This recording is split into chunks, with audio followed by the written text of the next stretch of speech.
The brands you think define wealth are the ones billionaires stopped caring about years ago.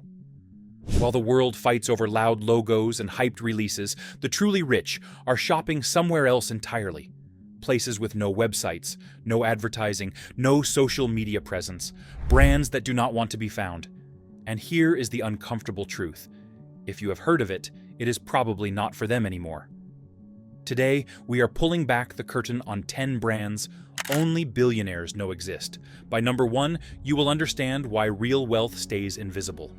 Number 10, Anderson and Shepherd. Walk down Savile Row, and you'll see the Anderson and Shepherd storefront. Elegant, historic, respectable.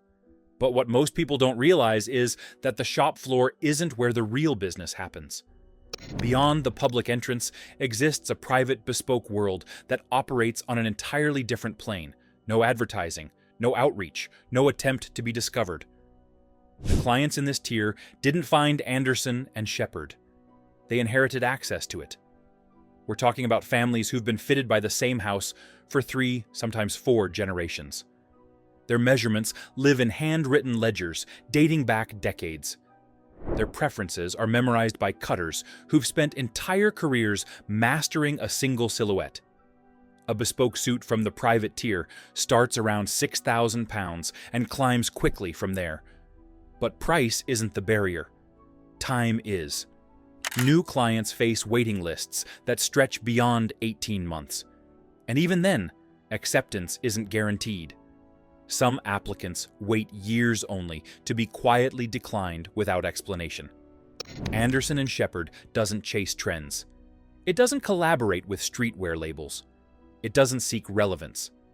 The house has dressed royalty, prime ministers, and billionaires who would never dream of mentioning where their suits came from. That silence is the point. In a world obsessed with visibility, Anderson and Shepherd built its reputation on the opposite. If you have to ask how to get in, you're not getting in. But if Anderson and Shepherd guards its private tier carefully, the next name on this list took discretion even further. Because sometimes the brand you recognize is just the front door to something far more exclusive. Number 9, Turnbull and Asser. You've probably seen the name. Maybe in a Bond film, maybe in a magazine spread about British heritage. Turnbull and Asser has been making shirts since 1885, and their German street shop still welcomes customers looking for quality English shirting. But here's what almost no one talks about. The public brand is only half the story. The visible storefront exists almost as a decoy for what operates beneath. Behind the retail operation exists a private client division that serves an entirely different world. We're talking about heads of state, legacy families whose names appear on buildings and trusts, not Instagram. Clients who require fittings in private residences, government offices, or wherever they happen to be that week. For these customers, Turnbull and Asser doesn't just make shirts. It provides a service that's invisible, seamless, and completely undocumented. The private division doesn't advertise. It doesn't appear on the website. New clients come exclusively through referrals from existing ones, and even then, the vetting process is extensive. Pricing in this tier can reach several £1,000s for a single shirt, but that's almost beside the point. What these clients are paying for is discretion. No records that leak. No fittings that get photographed. No evidence that the transaction ever occurred. The fabric arrives, the shirt is made, the client vanishes. Prince Charles has been a customer for decades. So have numerous prime ministers and foreign dignitaries whose wardrobes require absolute confidentiality. For them, Turnbull and Asser isn't a brand. It's a private infrastructure that exists to serve without being seen. The public shop keeps the lights on. The private division keeps the legacy alive. And if a shirt maker can operate at this level of secrecy, imagine what happens when we move into watches. That's exactly where we're headed next. Number 8. A. Lang & Söhne. Special projects. In the world of haute horlogerie, A. Lang & Söhne commands serious respect. The German manufacturer produces some of the finest mechanical watches on Earth, with finishing that rivals anything from Switzerland. Collectors know the name. Enthusiasts chase the catalog pieces. But there's a tier above the catalog that most people will never see. A tier that doesn't officially exist on any price list or product page. It's called Special Projects, and it operates like a ghost. These are watches that are never displayed in boutiques, never listed on the website, never featured in press releases.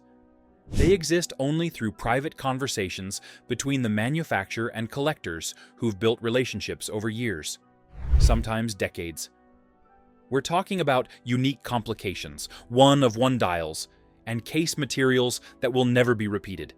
Pieces that take thousands of hours to complete and are delivered without ceremony to clients who will never post them online. Pricing? There is no public pricing. Estimates suggest these commissions start in the high six figures and climb well beyond €1 million, depending on complexity. But even money isn't enough. Lange chooses who gets access based on collection history, relationship depth, and a demonstrated appreciation for the craft. You don't apply, you're invited. And invitations are extended sparingly, often just a handful each year. The manufacturer reportedly produces fewer than 5,000 watches per year in total. Special Projects accounts for a tiny fraction of that. These pieces don't appear at auctions. They don't surface in collector forums. They simply vanish into private vaults, worn occasionally by owners who have no interest in recognition. While other watch brands chase influencers and waiting list hype, Lange operates a parallel universe where the rules are completely different. But watches aren't the only category with a hidden layer. The next brand took an entire division private, and unless you own a jet or a yacht, you'll never know it exists.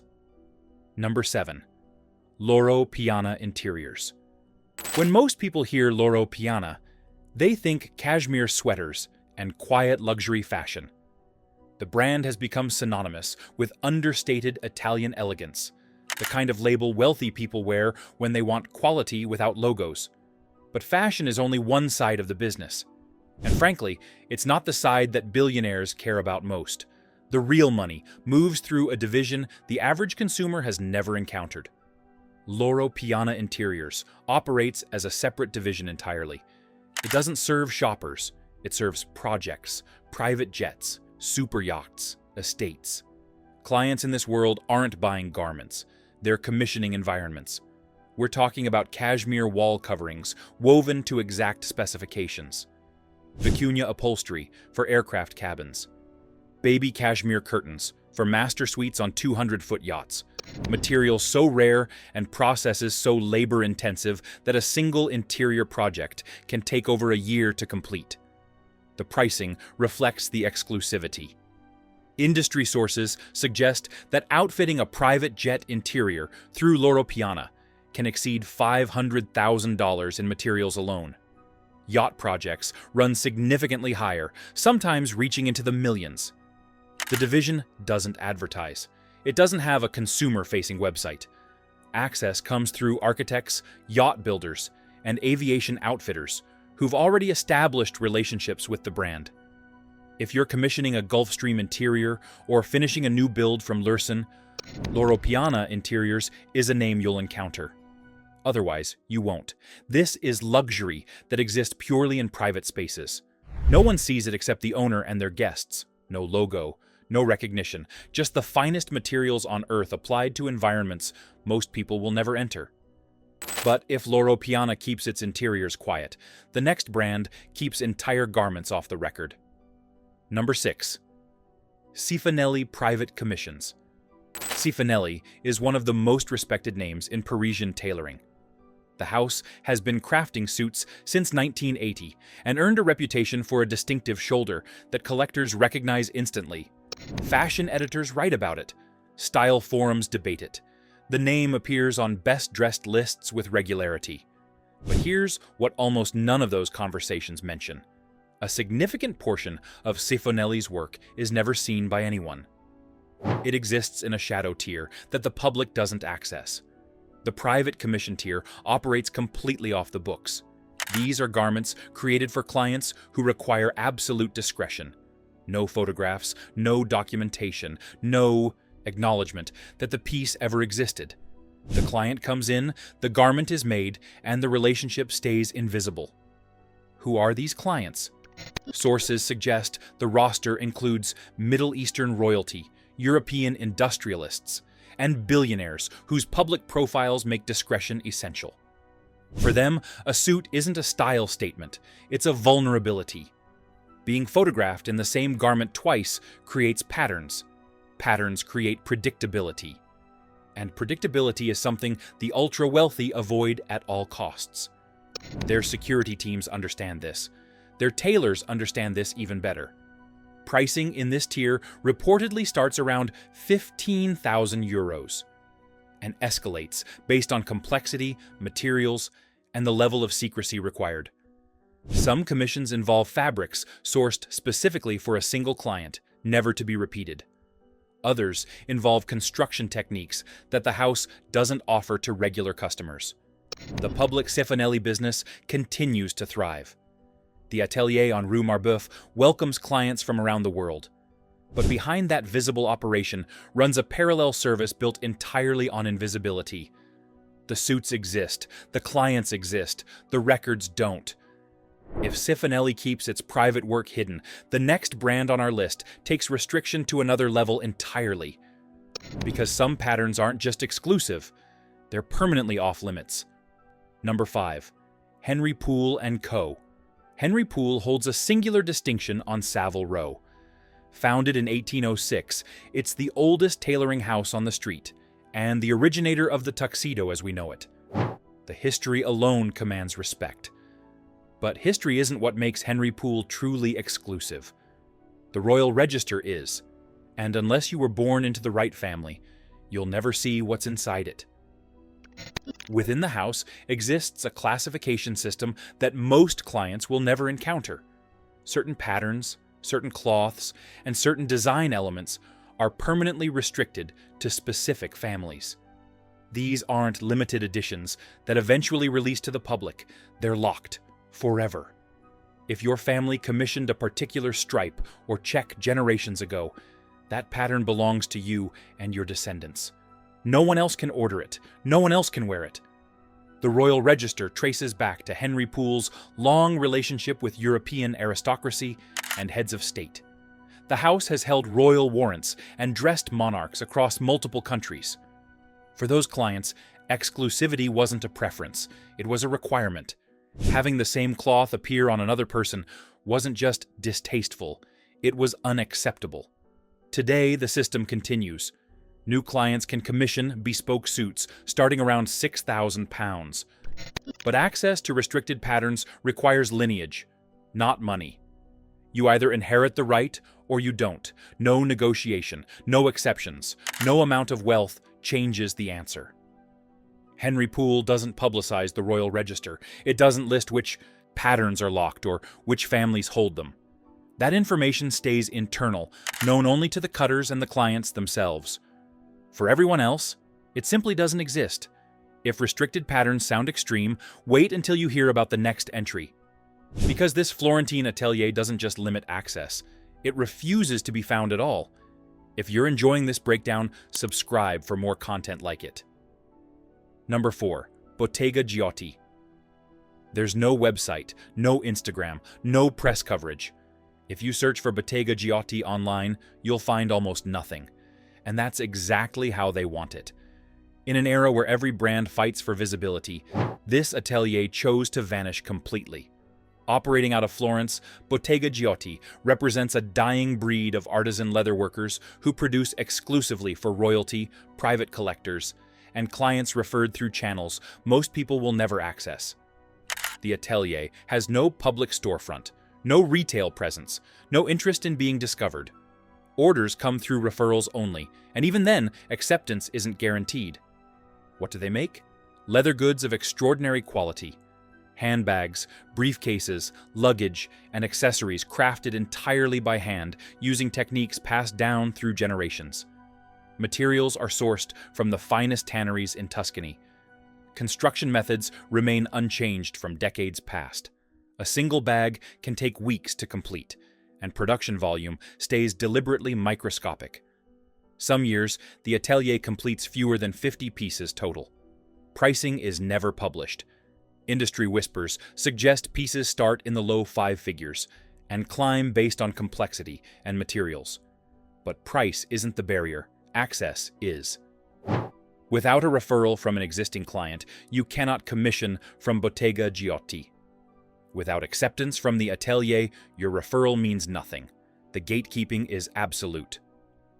The clients who do get through include European royal families, billionaire collectors, and individuals who long ago abandoned the mainstream luxury market entirely.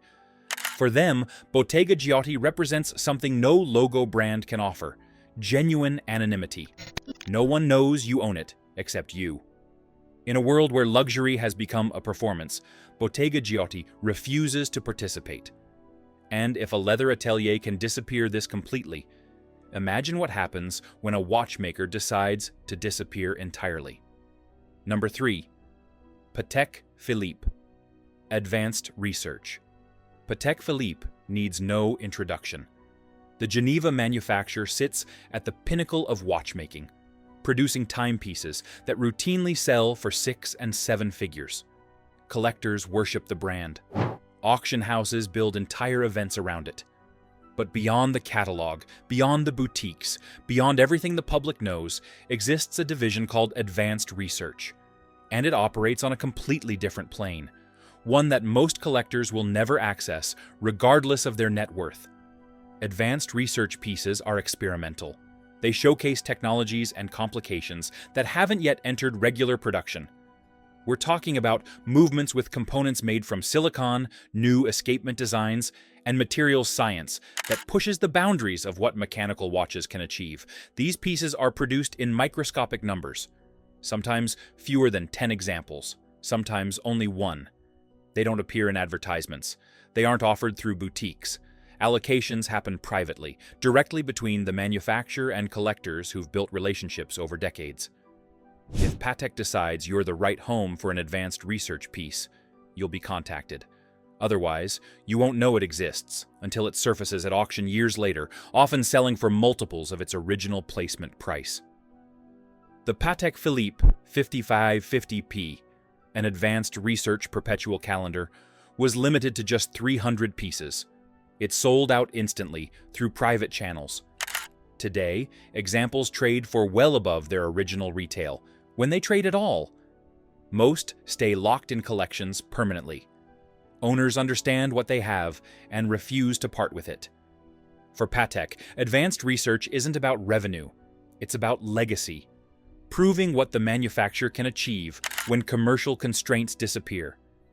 The clients who receive these pieces understand they're holding history.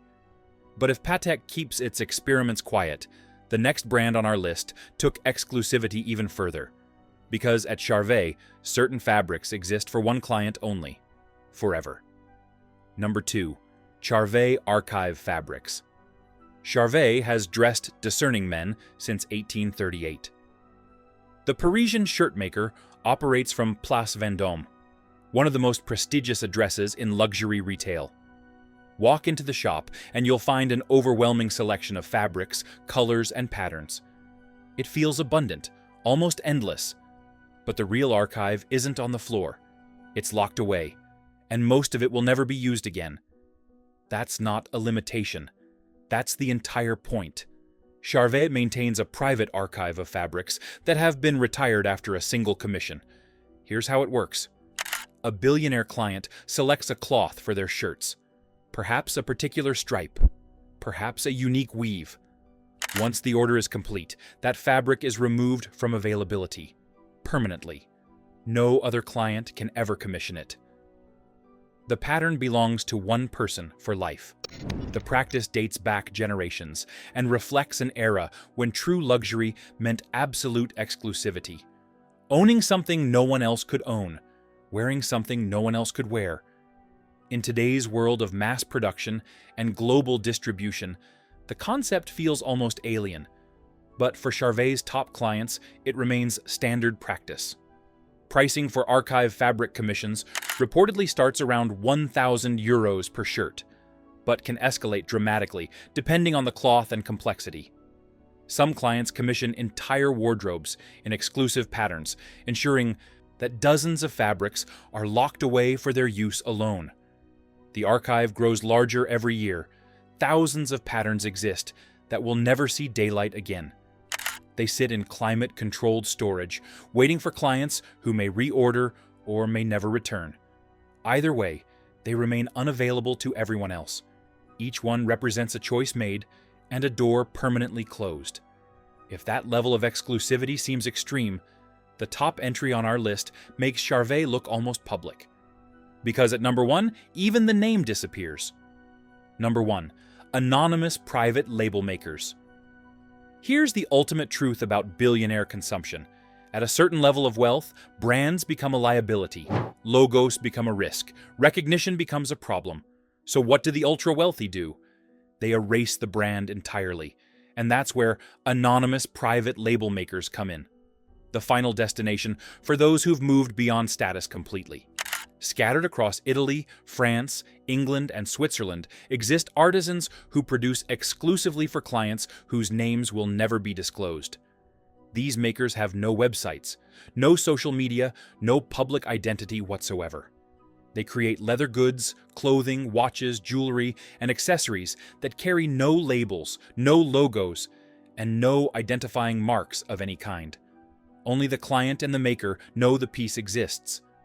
The process works through intermediaries, wealth managers, private bankers, and family office advisors who maintain relationships with these artisans on behalf of their clients.